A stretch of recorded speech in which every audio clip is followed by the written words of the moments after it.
नमस्कार, अपना एमपी आप देख रहे हैं और आपके साथ मैं हूं पुनीत। तो चलिए खबरों की करेंगे शुरुआत। और बड़ी खबर, मुख्यमंत्री शिवराज सिंह चौहान सीहोर पहुंचे हुए हैं और यहां पर ये खेरी सिलगेना जन सेवा शिविर जो है इसमें मुख्यमंत्री शामिल हुए हैं। सीधी तस्वीरें वहां की हम आपको दिखा। खेल के मैदान की जगह कहां है?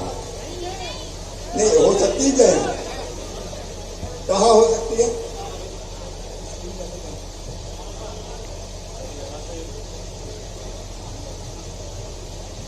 सर खसरा नंबर 403 है जिसका रकबा 5 एकड़ है। यहाँ से खैरी सिलगना से पीछे नांदेड़ वाला रोड है सर, वहाँ पे खेल मैदान बन जाएगा सर।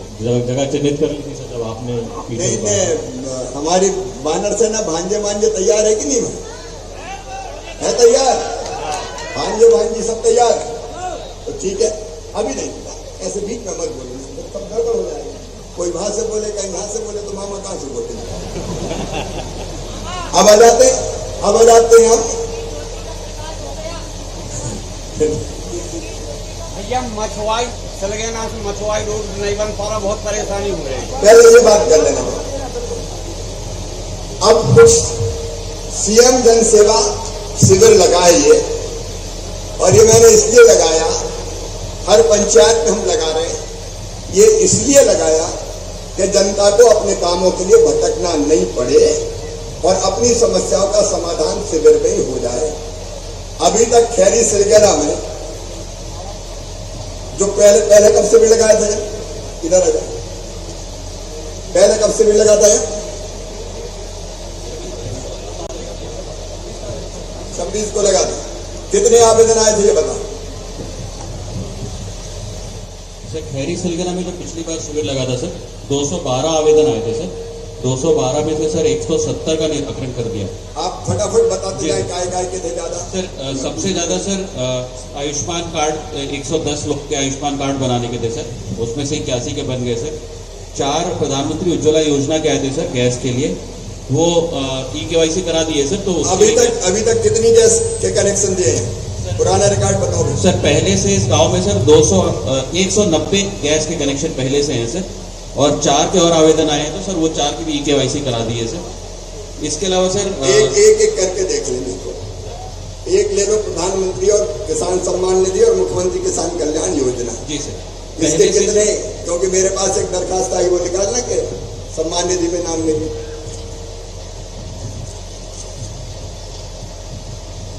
अच्छा, ये बांसगंज की है, तो ये भी मैं यहाँ दे रहा हूँ। बांसगंज के हैं नंदलाल सिंह, ये रखे। बांसगंज की बात भी मैं करूंगा। यहाँ कितने आवेदन आए?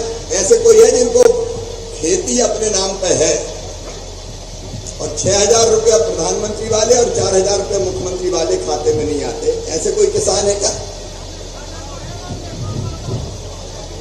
है? अरे ऐसे मत बोलो, नहीं दे गए। कौन कौन को मिल रहा है सम्मान निधि का पैसा? हाथ उठाओ जरा। जिनको मिल रहा है वो हाथ उठाओ ईमानदारी से। इनको मिल रहा है, अब नीचे करो। अब जो आपने आवेदन दे दिया, अभी लिख कर दिया क्या? जो भी प्रधानमंत्री किसान सम्मान निधि और मुख्यमंत्री किसान कल्याण योजना आवेदन कितने आए? पहले से सर 2 आवेदन आए थे सर, वो 2 स्वीकृत हो गए हैं। 2 के नाम क्या क्या? सर एक खैरी सिलगना से सर।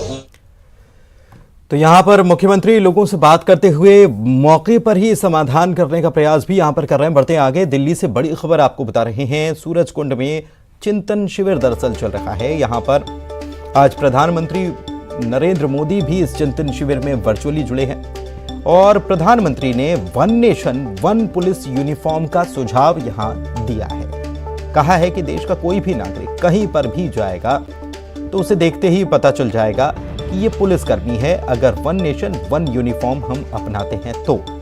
इस पर हम इस मुद्दे पर साथ मिलकर सोच सकते हैं, विचार कर सकते हैं।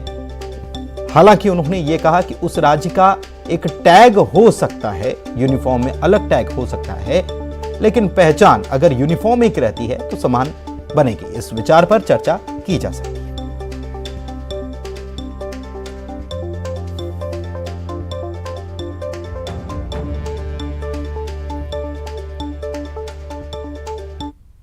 वन राशन कार्ड की व्यवस्था बनी है। One nation one mobility card की व्यवस्था हो रही है, वन नेशन वन ग्रिड बना है, one nation one sine language बनी है। वैसे ही पुलिस की वर्दी को भी लेकर भी ऐसी कोई अप्रोच अपनाई जा सकती है। क्या हमारे राज्य मिल बैठ करके, इससे बहुत लाभ होंगे। एक तो क्वालिटी मटेरियल प्रोडक्ट होगा, क्योंकि मास स्केल पर होगा। कैप होगी तो करोड़ों में कैप की जरूरत पड़ेगी, बेल्ट चाहिए तो करोड़ों में चाहिएगा। और देश का कोई भी नागरिक कहीं पर भी जाएगा, देखते ही उसको पता चले हाँ ये पुलिस वाला है।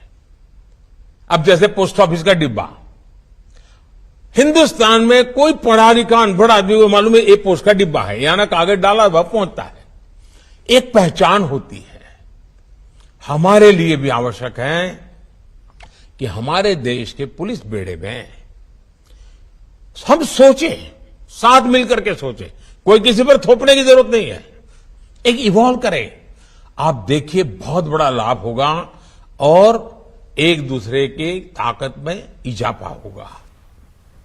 और प्रधानमंत्री के देश में पुलिस के एक यूनिफॉर्म के सुझाव पर एमपी सरकार इसका स्वागत करे। इसको लेकर प्रदेश के वित्त मंत्री जगदीश देवड़ा कह रहे हैं कि मोदी सरकार इससे पहले भी वन नेशन वन कार्ड लेकर आ चुकी है, जीएसटी पर भी बड़ा फैसला हो चुका है, और अगर अब पुलिस जवानों को लेकर वन यूनिफॉर्म कोड को लागू किया जाता है तो एमपी में भी इसे अमल में लाया जाएगा।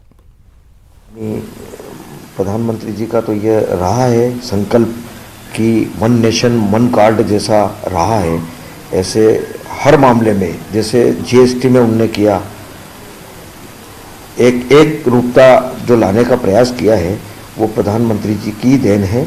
और ऐसे ही अगर उन्होंने कहा है कि तो सुरक्षा के मामले में उन्होंने बड़ी चिंता की है, ये इस प्रकार की जो बैठक चिंतन शिविर रखी है, ये देश की सुरक्षा का इंटरनल सिक्योरिटी, इंटरनल जो सुरक्षा होना चाहिए कैसी होना चाहिए, उस पर यह बहुत बड़ी बात है। माननीय प्रधानमंत्री जी का बड़ा सोच है कि देश के अंदर इस प्रकार की सारी बातें होना चाहिए और एक रूपता होना चाहिए।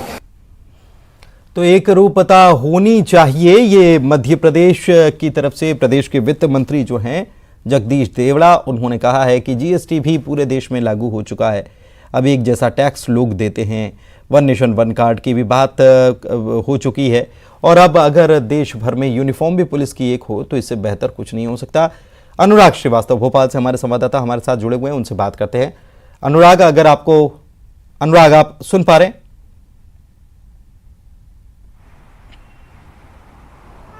जी अनुराग, वित्त मंत्री जगदीश देवड़ा ने जो कहा है वो तो हमने दर्शकों को बताया, लेकिन आपसे ये भी जानना चाहेंगे कि विपक्ष यानी कांग्रेस जो है इस मामले पर क्या सोच रही है।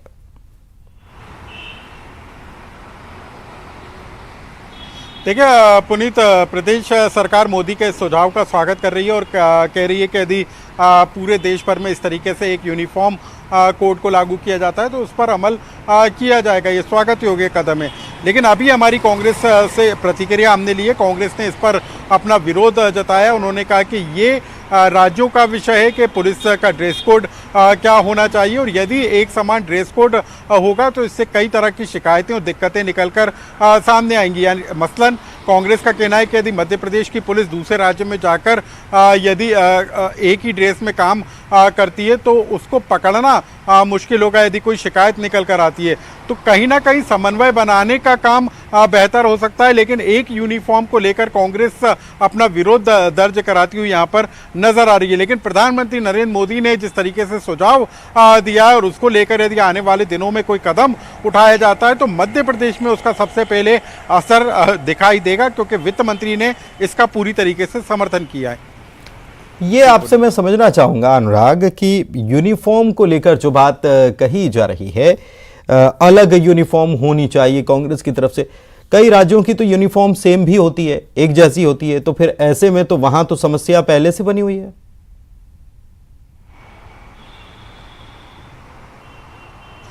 देखिए पुनीत, अभी तक जो व्यवस्था है वो पुलिस, जो राज्य की पुलिस है उसका काम करने का तरीका और उसका ड्रेस कोड का फैसला वहां की राज्य सरकार करती है। और यही वजह है कि जो केंद्रीय एजेंसियां हैं उनमें जिस तरीके से पुलिसकर्मी काम करते हैं उनका ड्रेस कोड अलग होता है। तो एक समान यदि ड्रेस कोड लागू किया जाता है तो उसमें क्या दूसरे राज्यों के की सहमति होगी, इस पर भी देखना होगा। चलिए, लेकिन बहुत PM शुक्रिया मोदी का आपका अनुराग इस तमाम जानकारी के लिए। भोपाल से बड़ी खबर आपको बता दें, प्रदेश में कानून व्यवस्था को लेकर मुख्यमंत्री सख्त हुए हैं और मुख्यमंत्री ने अफसरों की आज क्लास भी लगाई है। मुरैना, भोपाल, सतना मामले में सीएम शिवराज सिंह चौहान ने सख्ती दिखाई है। भोपाल में दरअसल विदेशी नागरिक के साथ लूट की वारदात हुई थी। इधर सतना में प्रधानमंत्री आवास योजना में गड़बड़ी की शिकायत सामने आई। मुरैना में डकैत गुड्डा गुर्जर ने 2 लोगों को धमकाया था और तीनों ही मामलों पर सीएम ने संज्ञान लिया है और अफसरों को कड़े निर्देश दिए हैं। आतंक और मनमानी किसी के नहीं चलने दी जाएगी। प्रदेशवासियों को सुरक्षा और सुशासन देना हमारा दायित्व है। भोपाल से एक और बड़ी खबर आपको बता दें, कर्मचारियों को बड़ी सौगात मिल सकती है। एमपी के स्थापना दिवस पर यह सौगात दी जा सकती है। महंगाई भत्ते में 4% इजाफा हो सकता है, इसकी घोषणा की जा सकती है। मुख्यमंत्री शिवराज सिंह चौहान मध्य प्रदेश का 1 नवंबर को जो स्थापना दिवस है, इस पर घोषणा कर सकते हैं। फिलहाल कर्मचारियों को 34% की दर से महंगाई भत्ता मिल रहा है। वित्त विभाग ने 4% महंगाई भत्ता बढ़ाने की तैयारी शुरू कर दी है। वित्त मंत्री ने कहा है कि केंद्रीय कर्मचारियों के समान प्रदेश के कर्मचारियों को भी डीए देने की व्यवस्था है। इसके लिए राज्य सरकार तैयारी कर रही है। वो ये तो निरंतर प्रक्रिया है। सरकार हमेशा इस प्रकार जो भी निर्णय होता है केंद्र के बराबर देने का, वो करते ही है। मध्य प्रदेश सरकार ने भी किए ही है समय समय पर, और अगर ये भी होगा तो आगे सरकार करेगी जो भी होगा। मुरैना जिला पुलिस ने कुख्यात और 60,000 के इनामी डकैत गुड्डा गुर्जर गिरोह पर नकेल कसने के लिए उसके साथियों पर बुलडोजर की कार्रवाई शुरू कर दी है। इस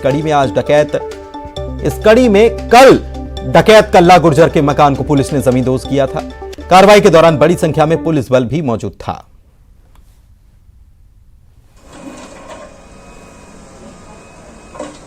इसमें मुराबाद थाने में लोहगढ़ गांव पड़ता है, तो वहाँ का एक गांव है, उसमें करुआ नाम का व्यक्ति है। उसके द्वारा जो है अवैध रूप से मकान बनाया गया था। जैसा उन्होंने वहाँ के स्थानीय तहसीलदार और वहाँ के जो जनपद के सीईओ है, उन्होंने उसका पनिशमेंट किया और उसकी विधिवत कार्रवाई करने के लिए उनको नोटिस वगैरह दे करके उसको ढाने के लिए जेसीबी वगैरह और पूरा अमला लेके गए। साथ में पुलिस ने उसको इमदाद किया था, पुलिस फोर्स गया। दुष्यंत हमारे संवाददाता फोन लाइन पर जुड़े हुए हैं। दुष्यंत, क्या जानकारी इस मामले को लेकर, अपडेट क्या है? पुलिस जी, डकैत गुड्डा गुर्जर है जो लगातार ग्रामीणों को परेशान कर रहा है, अपराध को घटनाओं को अंजाम दे रहा है। 60,000 का इनामी है। इसी के सक्रिय सदस्य है 10,000 का इनामी कल्ला गुर्जर। इसके जो लोहगढ़ स्थित घर है उस पर पुलिस प्रशासन ने बुलडोजर चलाया और मकान को जमींदोज किया। सीधा सा मैसेज है कि अपराधियों को बख्शा नहीं जाएगा और अंचल को डकैतों से मुक्त किया जाएगा। हालांकि अभी लिस्टेड एक यही जो डकैत गुड्डा और पप्पू गुर्जर ये बचे हुए हैं, इन पर लगातार कार्रवाई की जा रही है। इससे पहले भी 2 लोगों जो सक्रिय सदस्य गिरोह के 10,000 के इनामी, उनके घर पर भी बुलडोजर चलाया गया और जो इसके शरणा थे, जो उनको शरण देते थे, उनके घर पर भी बुलडोजर चला गया। ये लगातार तीसरी कार्रवाई है पुलिस और प्रशासन की। तो सीधी सी मनता है कि अपराधियों को बख्शा नहीं जाएगा और डकैत गुड्डा गुर्जर पर नकेल कसने की पूरी कार्रवाई है कि कहीं ना कहीं जिससे कि उसको दबाव बनाया जा सके या उसको गिरफ्तार किया जा सके। अभी में एक मुठभेड़ भी हुई थी डकैतों से पुलिस की, जिसमें गुड्डा बाल बच के भाग गया था। ठीक, बहुत शुक्रिया आपका इस जानकारी के लिए। दमोह से बड़ी खबर बताते हैं, यहां पर अहिरवार परिवार के तिहरे हत्याकांड के मामले में आरोपियों के घर कार्रवाई करने के लिए अमला पहुंच चुका है। अतिक्रमण पर कार्रवाई करने के लिए प्रशासन की टीम पहुंची है। एसडीएम समेत भारी पुलिस बल मौके पर तैनात है। 7 में से 6 आरोपियों को इस मामले में गिरफ्तार भी किया जा चुका है। देवरान गांव में यह पूरा हत्याकांड हुआ था, जिसमें छेड़खानी या महिला को देखने का आरोप लगाते हुए 3 लोगों की हत्या कर दी गई थी।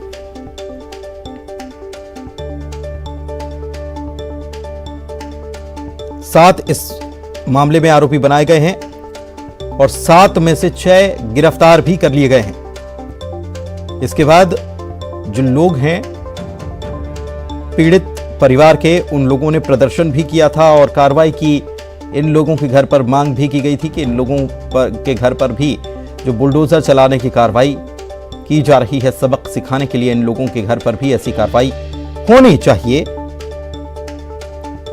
बता दें कि प्रदेश के मंत्री जो हैं वो भी पहुंचे हुए थे और उन्होंने भी परिवार को पूरा भरोसा दिया था कि सख्त से सख्त कार्रवाई की जाएगी। धर्मेश हमारे साथ इसी खबर पर लाइव जुड़े हुए हैं, सीधे उन्हीं के पास चलते हैं, मौके पर ही वे मौजूद हैं। क्या कार्रवाई चल रही है, किस प्रकार की यह कार्रवाई है, समझते हैं। धर्मेश।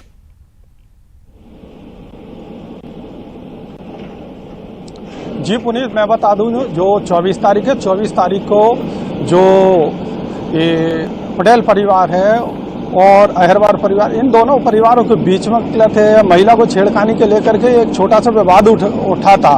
बस दोनों परिवारों की सामंजस्य वो समाप्त कर दिया गया था। लेकिन 24 अक्टूबर के बाद 25 अक्टूबर को यह सुबह मामले ने बड़ा रूप लिया और अहरवार परिवार के जो घमंडी अहरवार, उनकी पत्नी जो राजप्यारी अहरवार और बड़ा बेटा जो मानक अहरवार है, उसकी गोली मार करके यहाँ पर हत्या कर दी गई थी, जिसमें पुलिस द्वारा इसमें पूरे घटनाक्रम में 7 आरोपियों को इसमें आरोपी बनाया गया था, जिसमें से अभी पुलिस के द्वारा 6 आरोपियों को गिरफ्तार कर लिया गया। वहीं अभी घटना का एक जो आरोपी है वह इस पूरे मामले में अभी फरार है। वहीं पीड़ित परिवार से मिलने गोविंद सिंह राजपूत पहुंचे थे, जिससे परिवार ने मामा के बुलडोजर वाली कार्रवाई की मांग की थी, जिसके बाद में आज जो आरोपी है, जो अवैध उसका कब्जा था, उस पर प्रशासन अपने दल बल के साथ मौके पर पहुंचा है और अतिक्रमण की कार्रवाई जारी है। अतिक्रमण हटाने की कार्रवाई कुल मिलाकर यहां पर चल रही है। बहुत शुक्रिया आपका इस जानकारी के लिए धर्मेश। बढ़ते हैं आगे, ग्वालियर से बड़ी खबर आपको बताते हैं। नगर निगम परिषद की बैठक में यहां हंगामा हुआ है। गंदे पानी की समस्या को लेकर पार्षदों ने हंगामा कर दिया है। सभापति की आसंदी को घेर लिया। परिषद में पहले मूलभूत मुद्दों पर बहस ये पार्षद चाहते हैं।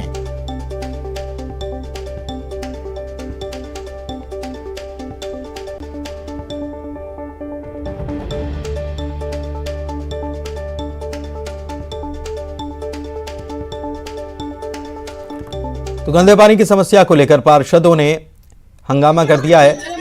नगर परिषद की बैठक है और इसमें यह जोरदार हंगामा हुआ है। इस समस्या को लेकर पार्षदों ने हंगामा करते हुए आसंदी को घेर लिया सभापति की और मूलभूत मुद्दों पर पहले बहस हो, इस बात की मांग की जा रही है। सुशील हमारे संवाददाता हमारे साथ लाइव जुड़े हुए हैं, सीधे उन्हीं के पास चलते हैं और जानते हैं कि इस बैठक में अभी क्या चल रहा है। सुशील।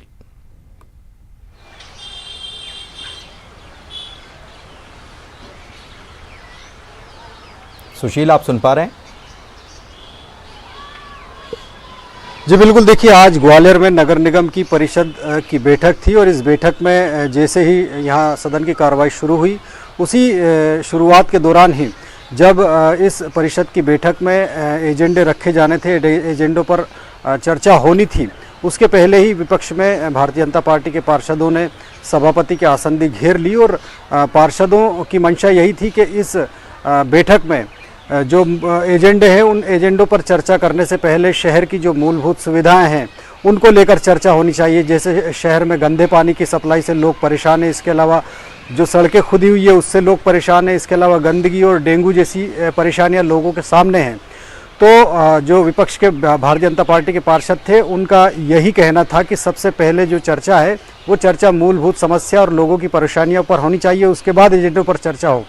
और इसी को लेकर उन्होंने सभापति की आसंदी घेर ली थी और करीब 20 मिनट तक ये पूरा हंगामा चलता रहा। उसके बाद सभापति की समझाइश के बाद पार्षद बैठे, उसके बाद सदन की कार्रवाई चल रही, लेकिन बीच बीच में लगातार हंगामे चल रहे हैं। चाहे आउटसोर्स भर्ती घोटाले का मामला हो, उसको लेकर पक्ष और विपक्ष दोनों के बीच बहस हो रही है। इसके साथ ही अगर देखें तो जो शहर की सड़कें खुदी हुई है उसके लिए भी सत्ता और विपक्ष दोनों एक दूसरे को जिम्मेदार बता रहे हैं और यही वजह है कि जो आज निगम परिषद की बैठक चल रही है वो लगातार हंगामेदार है। इसमें जो कांग्रेस की मेयर है डॉक्टर शोभा सिकरवार वो भी मौजूद है, सभापति मनोज तोमर जो है वो सदन का संचालन कर रहे हैं, लेकिन कहीं ना कहीं ये बैठक जो है हंगामेदार है क्योंकि भारतीय जनता पार्टी और कांग्रेस दोनों ही दलों के जो पार्षद है वो अपनी अपनी समस्याओं को लेकर लगातार जो है मांग उठा रहे हैं और हंगामा भी कर रहे हैं।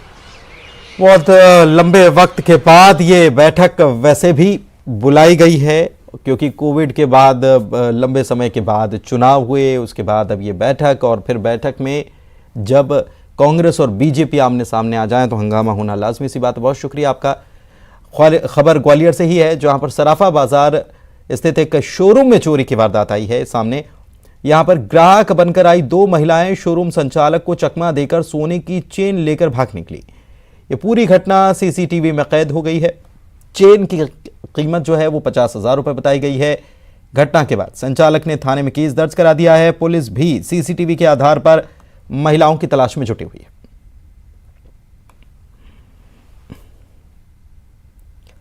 और आइए अब देखते हैं